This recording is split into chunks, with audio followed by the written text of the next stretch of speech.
पाठ 10 कारक। राम ने रावण को युद्ध में तीर से मारा। राम जमा ने बराबर राम ने, रावण जमा को बराबर रावण को, युद्ध जमा में बराबर युद्ध में, तीर जमा से बराबर तीर से, मारा बराबर मारा। ऊपर दिए गए वाक्य में ने, को, में तथा से विशेष चिन्ह लगे हुए हैं। ये चिन्ह ही राम, रावण, युद्ध और तीर में परस्पर संबंध स्पष्ट कर रहे हैं। इन चिन्हों के न लगाने पर वाक्य का अर्थ समझ नहीं आता है। राम, रावण, युद्ध, तीर, मारा, इन शब्दों से परस्पर किसी प्रकार के संबंध का कोई आभास नहीं हो रहा है। इसीलिए कोष्ठक में खाली स्थान में उपर्युक्त चिन्हों को जोड़ना आवश्यक है। ये सभी कारक चिन्ह हैं। संज्ञा और सर्वनाम शब्दों का क्रिया के साथ संबंध जोड़ने वाले शब्द ही कारक कहलाते हैं। ये कारक ही वाक्य में अर्थ का विभाजन करने के कारण विभक्ति कहलाते हैं। इन्हें परसर्ग भी कहा जाता है। संज्ञा तथा सर्वनाम शब्द परसर्ग के साथ मिलकर पद बनाते हैं। कारक के भेद। कारक के 8 भेद होते हैं। नीचे दी गई तालिका पढ़िए और कारक समझिए। कारक, विभक्ति चिन्ह, लक्षण, वाक्य प्रयोग। कर्ता ने, कार्य करने वाला, अध्यापक ने मुझे पढ़ाया। कर्म, को, जिस पर कार्य करने का प्रभाव पड़े। राम ने रावण को मारा। करण, से, के द्वारा, के साथ, कार्य के लिए प्रयुक्त साधन जिसके द्वारा काम हो। नाई उस तरह से बाल काटता है। पिताजी को पत्र के द्वारा सूचना दो। संप्रदान, को, के लिए, जिसके लिए काम हो। दृश्या को फूल दो। हर्ष के लिए साइकिल खरीदो। अपादान, से, जिससे अलग होने का भाव हो। सवार घोड़े से नीचे उतरा। संबंध का, के, की, रा, रे, री, जिससे संबंध जुड़ता है। युवक ने किसान की गाड़ी निकाली। यह तनु का घर है।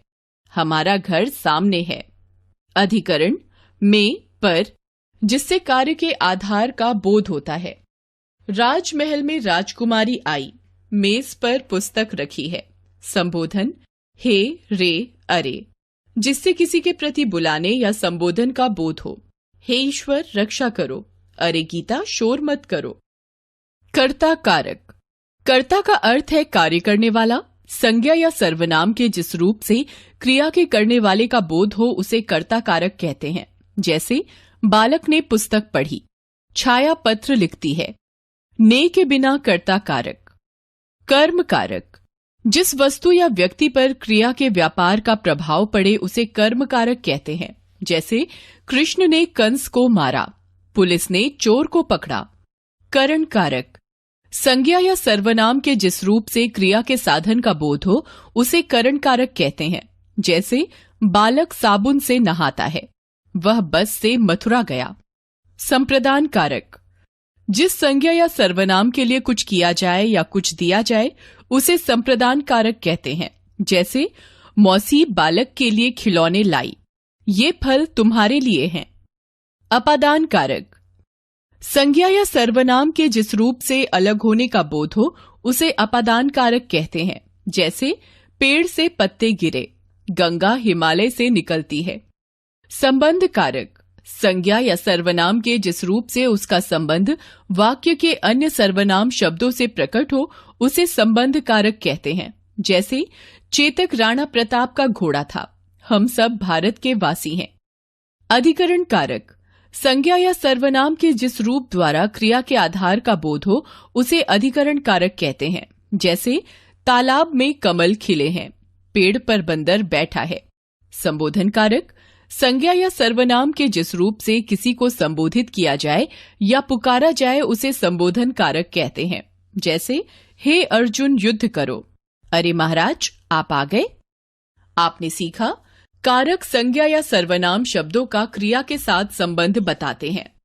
कारक के 8 भेद होते हैं। कर्ता, कर्म, करण, संप्रदान, अपादान, संबंध, अधिकरण, संबोधन। प्रत्येक कारक का अपना एक विभक्ति चिन्ह होता है।